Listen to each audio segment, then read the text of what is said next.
Hey, what's up guys, John here. Everyone knows this man. He's one of the most famous people on planet Earth. Well, he just made an announcement yesterday that 130 countries around the world just signed a pact to phase out meat. Over 130 countries have signed the COP28 UAE declaration on and health. What essentially is going to happen very, very soon is we're going to see meat prices skyrocket. Now, I know what you're thinking.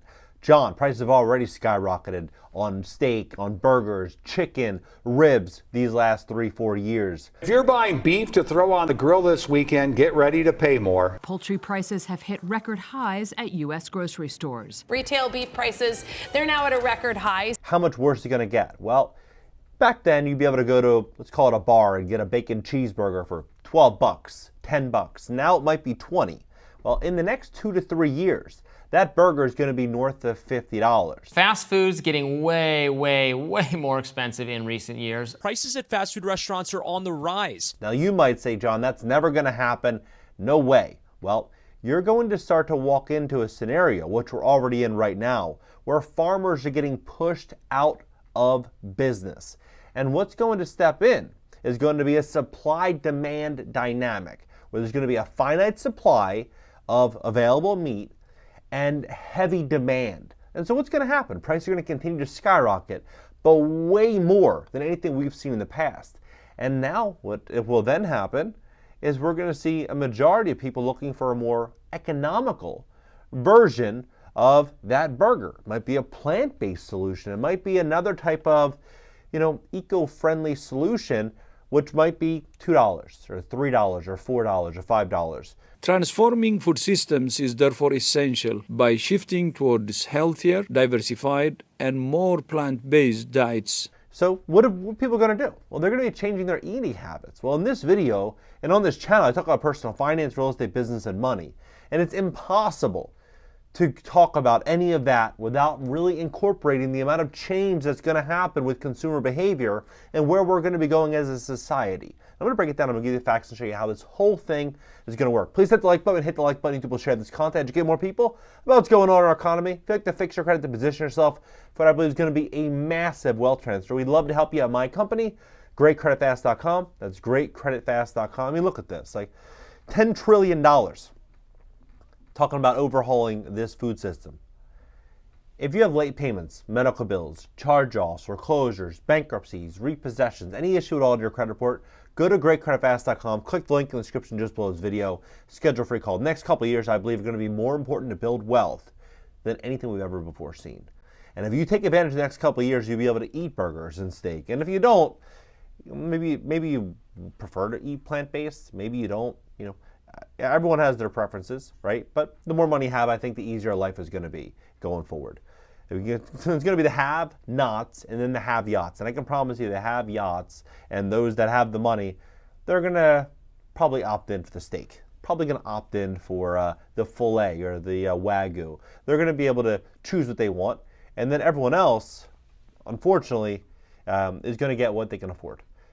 This $10 trillion benefit of overhauling the food system. Now they say it adds up to $15 trillion in losses, just because of how food's processed, marketed, and consumed.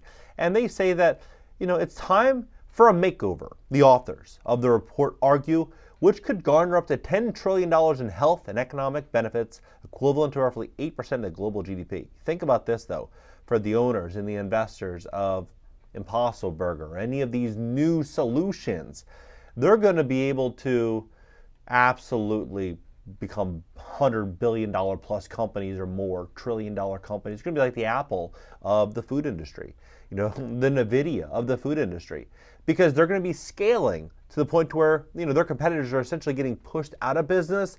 They're going to move in with all these different contracts with all these different cities to sell it. So, it's the best business model in the world for them to sell plant-based food. And it's going to become an industry that I think is going to balloon into the next, what do they call it, unicorn, right? With in the tech industry, same thing's going to apply here. Look at what's unfolding right now across restaurants throughout America. And so you'll be able to see clearly how fast this train is actually moving. Look at this. Restaurants closing. So you have Fuddruckers is closing all locations. You have Country Buffet closing locations. IHOP closing 100 locations. Buffalo Wild Wings closing 60 locations. You have Red Lobster. Now they're filing bankruptcy. 50 locations, probably closing all locations. Denny's 20 locations. Marie Callender's. You have Pizza Hut closing, 500 locations. You have, Sbarro closing 50 locations in malls. Ruby Tuesdays closing 16. Joe's Crab Shack, Bonefish Grill, all these different locations. You also see Cracker Barrel in trouble. You're seeing all these businesses that sell food getting phased out. And what are they going to be replaced with? They're going to be replaced with a plant-based type of solution that's going to be able to sell food at a price in which people can afford. And so they're going to walk in and just clean up. I mean, look at this. So they say beef prices could hit record highs in 2024, and here's why. And so when you look at how far prices have come for poultry, meat, fish, and eggs, so far, 26.9% and 27.8% respectively. Candy, 26%. Non-alcoholic beverages, 27%. Coffee up 20%. And so you can see clearly where this is all headed and where farmers and where production's headed. Ranchers sound the alarm as cattle production plummets to the lowest point in decades. So you have cattle production plummeting, you have farmers that are selling off their land, and then you have an alignment of interest where look, they call it a good food city accelerator, where they say aligning the food procurement to the planetary health diet, ideally sourced from organic agriculture. Sounds good, right? They do a good job of selling it. It's not, I don't know if it'll be for me, but I'm saying, this is what's going to be happening. Supporting an overall increase in healthy plant-based food consumption in our cities by shifting away from unsustainable, unhealthy diets. I would argue today that more people are unhealthy than ever before. You look at ads like what we've seen, advertisements in the 80s, the 70s. You've seen people on the beach in the 50s and the 60s. They were in top tier shape. Nobody was overweight. See, what beaches look like today. You see what ads look like today. It looks like people are not in the same type of health that they were in decades ago. And so I wonder if shifting all of this is going to make health worse or if it's going to make it better. Time will tell. We'll see. They want to reduce food loss and waste by 50% from 2015 baselines. And so far, and this is a different treaty, so I want to be very, very clear, this is a different treaty than or agreement than what he's talking about. So far, you have Barcelona, Copenhagen, Guadalajara, Lima, London, LA, Milan, Montreal, New York City, Oslo, Paris, Quezon City, Seoul, Stockholm, Tokyo, and Toronto already signed on to this. So pretty interesting. Then this is New York Times. See right here, New York Times. These cities aren't banning meat. They just want you to eat more plants. And so here, there's a plant-based treaty. This is a third treaty. This is completely different than the other two. And so far, here you can see all the different endorsers, and you can see, this is worldwide. It's very, very interesting how fast this is growing. You even have Miami here. You have a lot of different locations, even Tennessee, here, Knoxville. A lot of different politicians are helping this move along. So it's going to be interesting. Now the question is it going to become a situation where it's just plant-based, or could we be moving into an environment where they're just looking for sustainability? Because they say that this is the solution or a solution for being sustainability. This is Time Magazine. This isn't some crazy alternative news type of website where people would say, that's not, it's Time Magazine. It's a pretty reputable source. You have some pretty reputable sources talking about this, right?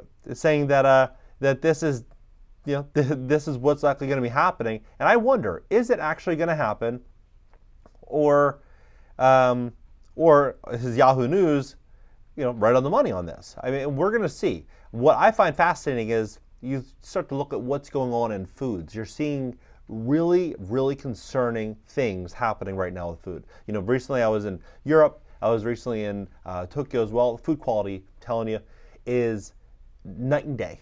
Like, you could eat a massive bowl of pasta. You can go eat breaded chicken. You can eat anything you want. At least it felt like that in Italy or any of these countries. Then you could run a marathon. You could swim 2 miles. You feel great. Here, you go to an Italian restaurant, you eat a small bowl of pasta and you're basically calling it a night. You're out of it. At least for me, I feel like I'm just exhausted. My energy's been zapped. So you can taste the difference. In Tokyo, same thing. You know, eat sushi there, feel good, feel healthy, fresh. Eat it here, it's a different experience. Well, now they're saying there's microplastics being detected. I mean, CNN's reporting it, New York Post, all of these different outlets. So I wonder, food quality, is it going to get a lot worse? Is it going to get better? Time's going to tell, but I have a feeling that we're going to see a lot of meat production getting completely canceled. I mean, 500,000 hens. This was in January, right? This is in January. 550,000. This is just one farm. 500,000, just one. Weber Company, Sunrise Farms, had to take out 550,000. So you could just imagine what this would look like what this really looked like on a national scale. It's millions and millions, right? Then you had this 21 hours ago. You know, this is going right for cows, right? So I'm telling you, what's going to happen? Prices of meat will go through the roof over the next couple of years, 2 years, 3 years, 4 years. I believe by 2028, 2029, you're going to be looking at $180, $200 for a steak. Like, that's what I think it's going to cost. And it's for a really, really good steak. Not something you're going to get in a store that, you know, you don't really even want to eat, because by then you don't know what that food's going to look like, right? I believe money is going to solve a lot of problems, and the next couple of years is going to become more and more and more important to have as much of it as you can possibly get your hands on and build out a great business that supplies a lot of value and helps a lot of people to where it continues to grow every single day.